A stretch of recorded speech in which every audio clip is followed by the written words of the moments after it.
side. Boston going to work. Scores off the backboard. 4 seconds to go. Boston to Hull. Left wing. Fires a three. Good! Hull heads with .3 to go in the third. Woo! All right, Danielle, we've had a full weekend of hoops and got a chance to go see, well, so far, 3 of the 4 days of the Fort Worth Regional. Got to see the Sweet 16, both Sweet 16s, all the games there. And today we got to see UConn punch their ticket to the Final Four. So we wanted to hop on and just have a quick reaction video to this weekend's action in women's hoops. Yeah, it's been fun despite what feels like some tight rims in Fort Worth. But yeah, it's been good. And UConn has found ways to win pretty convincingly, even when they've kind of had some offensive woes.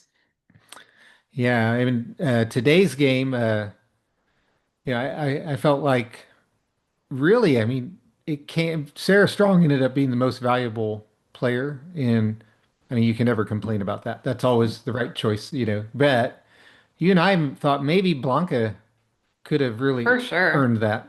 Especially if you think about both games, like it was just kind of a slog, and I don't think they scored more than 4 or 5 points in the first 5 minutes in either game this weekend, the Sweet 16 and the Elite Eight game. And then Blanca comes in and she just makes stuff happen. She's aggressive, she's not afraid. She makes stuff happen on both ends of the floor. And like both games, we just felt like, where would we be without Blanca? Yeah. And I mean, the thing about Blanca is she just brings a great skill set for her size. And you and I were talking about, like today, it seemed like UConn's part of their strategy was to keep the ball away from Hannah Hidalgo, Hmm. as she was such such an amazing game in the Sweet 16 against Yeah. Vanderbilt. Totally dominated that game. Almost single-handedly won it from Notre Dame. Got a triple double with one of the categories being steals. And And a 30-point triple double, like not yeah, I mean, like 11, 12, and 12, you know? it was just a phenomenal performance. One of the best games I've ever seen an individual player have, I think, in person. And so UConn was trying to keep the ball away from her. So KK wasn't bringing the ball up the court. Hmm. And but Blanca gives you flexibility. Yeah. She can bring the ball up the court. Sarah can bring it up to the court. AZ can bring the ball up the court, and just Blanca adds just a level of versatility that is much needed because Gino likes to play small ball, but Hmm. she brings size and the versatility that he likes to have. Yeah. Yeah. And the other shout out for today is obviously Jana. She was amazing. It's still really hard to understand why she is not starting or at least playing significant minutes over Sarah Williams, but she came in the third. She didn't play in the first half, comes in the third quarter, gets the rebounds they're not getting, draws a couple fouls, and it felt like just really changed the trajectory of the game. Yeah, yeah. You and I have talked about that quite a bit. I think we even did a couple of podcasts ago, looked at rebounding numbers and Yeah. definitely it just seems like Jana's a better rebounder. She's not a worse offensive player. I don't know that she's any worse as a defender either. I mean, No. I think the one place where Sarah Williams is better than Jana, I think is a high post passer. Like I think Sarah Williams excels at that. And I think but otherwise, yeah, I really like it when Jana's out on the court. Hmm. So Jana only played 7 minutes, but it was so impactful. She ended up with 4 points, 2 for 2 from the floor, 4 rebounds, 1 assist, and they were all offensive rebounds. Oh wow. So yeah, just really, really impactful minutes. And I hope to see more. I saw there was a little clip of Gino saying basically that there was some point where a rebound hit the backboard, then fell all the way to the ground and no one got it. And he was like, well, Jana can get a rebound and put her in, and that maybe he should have gone to her earlier. So I Yeah. think they're going to need her to win. They definitely need Blanca, and they're going to need Jana, I think. Yeah. So just a couple other thoughts on the Fort Worth Regional. Gino had quite a few comments to say about the locations, the doubling up of regions in one area, and the tightness of new rims that are just used for the first time. So, what were some of those thoughts that he had to say? Yeah, well, he talked about, and basically he's saying that the people in charge aren't thinking about the student athlete and they don't, it feels like they don't know anything about basketball and they're not asking the coaches, they're not asking anyone involved how it's going. And yeah, you have 8 teams sharing one floor and like they get, they have to go to media at like 6 in the morning and then they get 30 minutes on the court and it's just really poorly organized. And then the rims. I think the team shot something like under 20% in in the Sweet 16, and like their averages were all over 30%, for the season. So it's not like an isolated, oh, just UConn had a bad shooting night. It's everyone in Fort Worth shooting not well. And even there was that crazy shot for Notre Dame today where it bounces around and it sits on the rim for like Right. a full 2 seconds and then falls in. I've never seen that. Like, how many hundreds or thousands of basketball games have I watched? And I've never seen anything like that in my life. Yeah, yeah. Um, so the rims for sure. I think the basketballs, like, there's just some wild rebounds going on. Um, and then, yeah, the NCAA says that the reason for 2 sites is just to grow the game or so that there will be attendance. But I guess they started doing it in 2023, but that's like the year Caitlin really came onto the scene. And so they've like equated that growth with the regionals being Right. in 2 spots when I think Combined, they're yeah. completely unrelated. And I think you'd actually have way more attendance if it was in four and people could actually, like, who's going to go to Sacramento if you live where the majority of the schools live in like the Midwest or, the East Coast? How are you going to, like, to get to Sacramento is just unrealistic. Yeah, and Dickies is a nice arena. It hosted it Mhm. is relatively new building. It's a really nice facility, but even for the Texas game yesterday, it was not full. No, And maybe 75. I would say 50% capacity most of the weekend, 75 for a Texas game. max. But if you had it more regionally based, like Mhm. maybe the opposing team playing Texas could have filled up that remaining 25%, Yeah, right? And it could have exactly. been a Or if packed house. ECU, who literally lives like 5 minutes away, had been in this regional, I think it would have been much fuller, even on the other games, right? Yeah. But I mean, UConn is so far away. I mean, UConn's Yeah, fans travel well. UConn is so far from Fort Worth. it's really And to far. make this the East region in Fort Worth, Texas, Yeah, this is the there's a South. slogan here. Well, where the West begins is a Yeah, slogan. And right, they had the East region where the West begins. I mean, it right. makes no sense whatsoever. And Yeah, yeah, I mean, it's really unfortunate because like you said, the NCAA is equating this growth with this step of moving to hosting two regionals at one site. And it's just post hoc ergo propter hoc. It's a logical fallacy. You don't know that that's what caused the growth. And right. you and I would say it's much more likely the Caitlin Clark, Paige Becker's Juju effect that is causing the growth in the women's game. There's just been a lot more interest in the Yeah, you go to game. these games, like I would say the number one jersey we saw at the games in Fort Worth this weekend have been Page jerseys. Yeah. And that's Yeah. part, I mean, UConn's here and we're in, the DFW DFW. area. But it's Page number one, then AZ number two. There were more Vanderbilt fans than I expected on, was that Friday? Or no, that was Saturday. Saturday. Um, No, it's Friday. was it? Because Notre Dame played Friday, That's right. Sunday. You're right. Yeah. So Friday.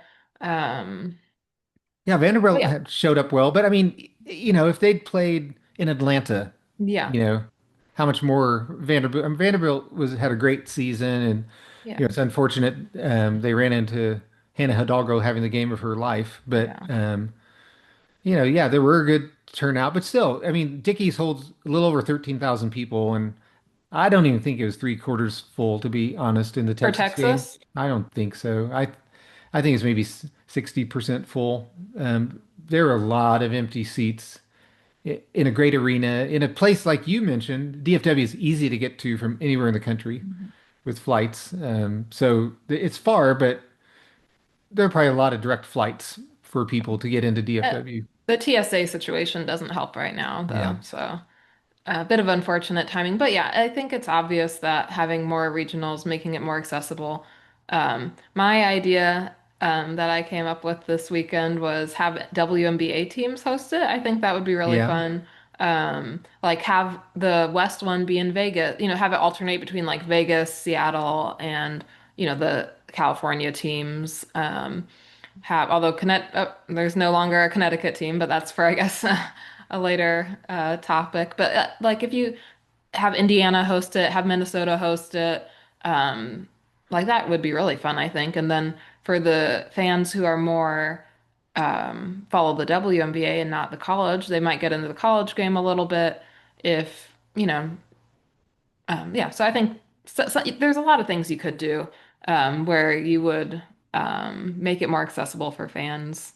Some of it too is it's just too expensive. Like we literally were with our backs against the wall at the very top Yeah. for our seats, and um, yeah, it's too expensive. Just get people in the seats. You have a good product.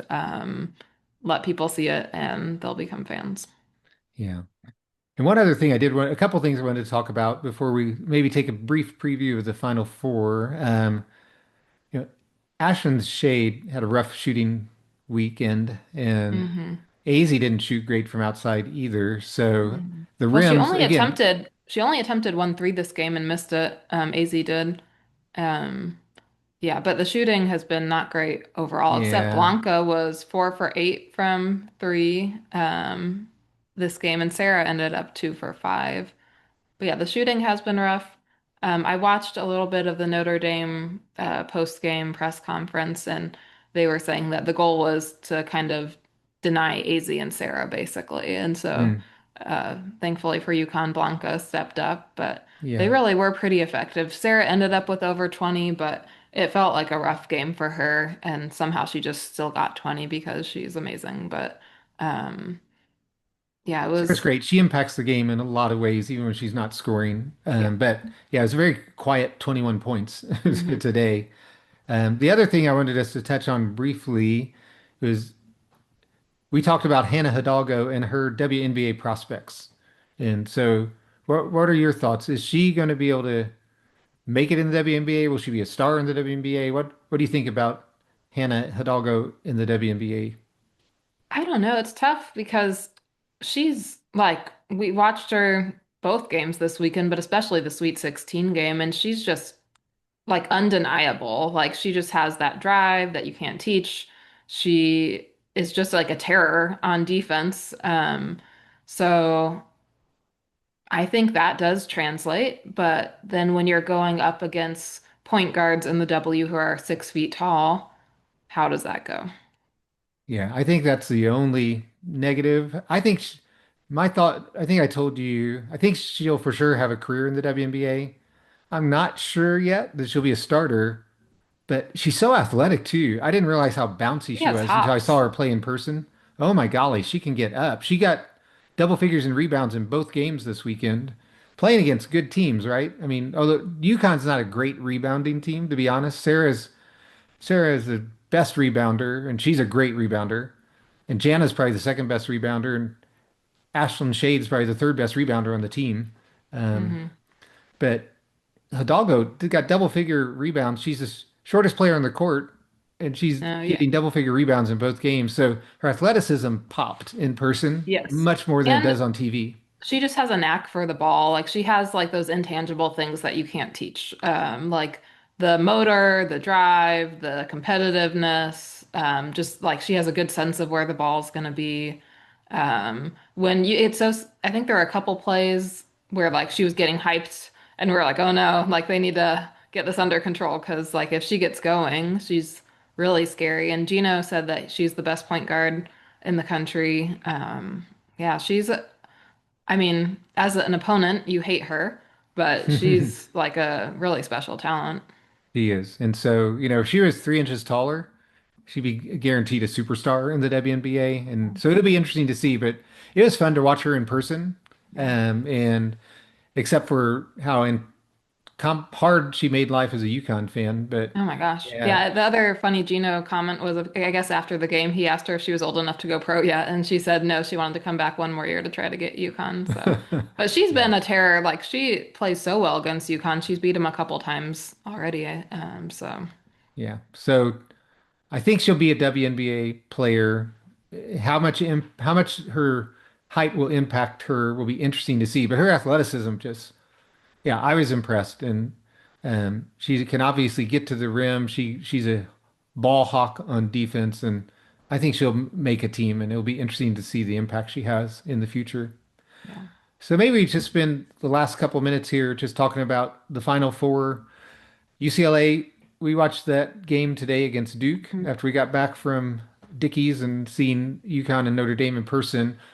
And UCLA kind of looked rough in the first half. It came on and really dominated Duke in the second half.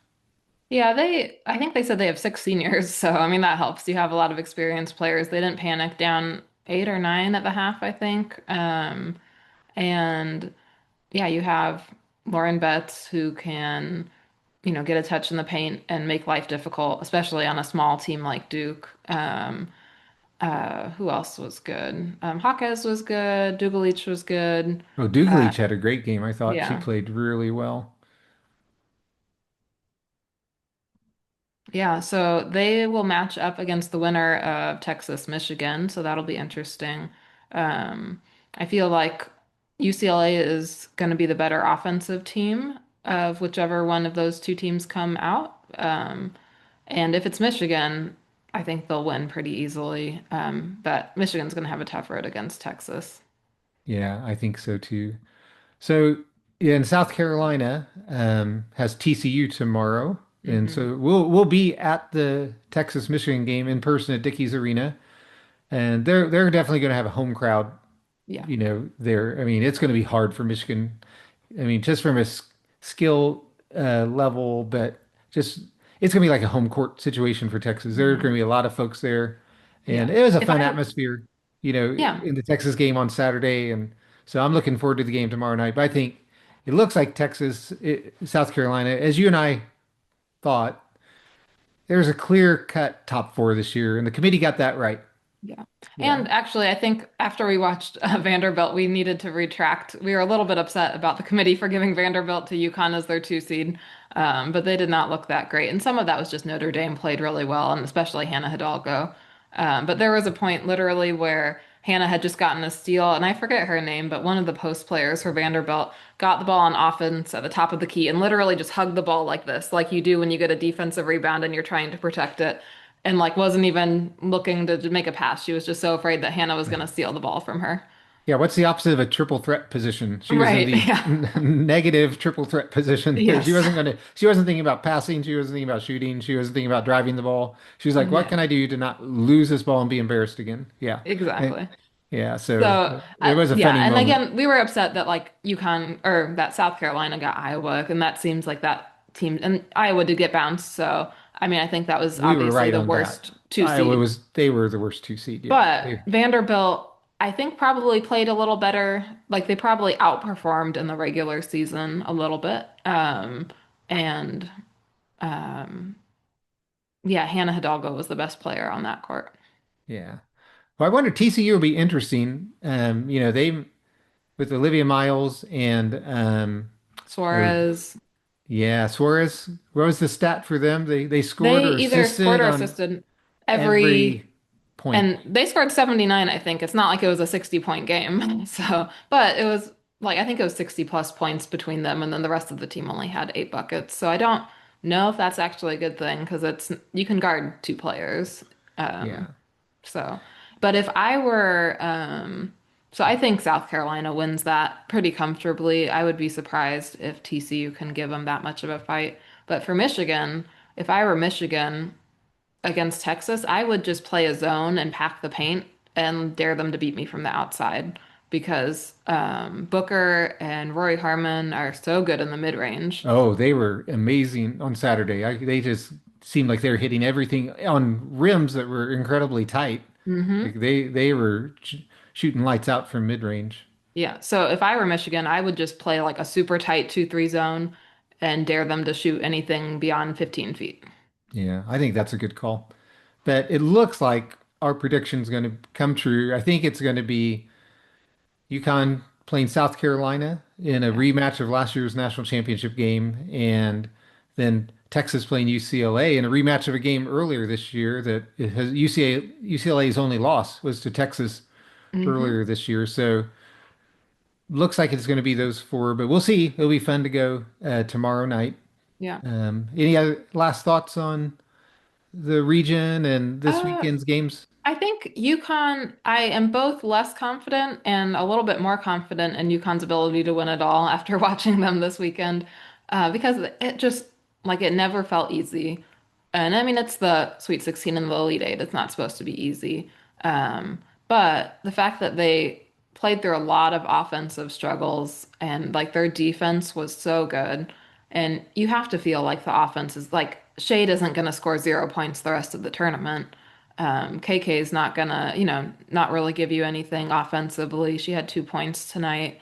AZ's due for a big one. Sarah, is due for a big one. So, um, yeah, I think it's both like, oh, they look a little bit more well, and that's what we talked about this weekend is like we really saw where they missed Paige. Where Yeah. like the whole year it's kind of been like, oh, they're undefeated, they're making it, look at how deep they are. And they're beating teams by 40 points a game. Yeah. And even good teams by, yeah, Right. 40 points. But you really felt it this weekend where it's like UNC is just slowing it down. It's kind of like a slog, like no, it's nothing easy. And like that's where having a player like Paige who can just go get you a bucket anytime, um, from any spot on the floor makes such a big difference. And like that dog, Paige just has like that killer instinct and She's an alpha dog. yeah. And so we are waiting to see if Sarah and AZ have that killer in them. They have that killer talent, but do they have that killer mentality? They both excelled last year in the Final Four run, but they had Paige. Right. Yeah, were able to just kind of not feel the pressure of being the key person to win the game. And so you can play a little more relaxed when Paige Beckers is on your team. So yeah, I mean it was a lot of fun. Still, two more games to go and we'll get to see Texas in person again. But definitely looking forward to the game tomorrow night. And just to mention, we're ironically we'll be in Phoenix next weekend, having a family Easter celebration, but still have to watch the games on TV, unfortunately, because the prices of the tickets were so high. So, maybe we can find if UConn makes it to the national championship game and a semifinal loser wants to head back home, maybe some South Carolina fans, if UConn is able to get by them, that we could buy some tickets to the Sunday game is our only hope. But yeah, so we're going to be in Phoenix watching the game on TV and hoping that the Huskies can pull out back-to-back championships. For the W Hoops podcast today, everyone, please be sure to subscribe and leave a comment or a review, and we'll see you next week.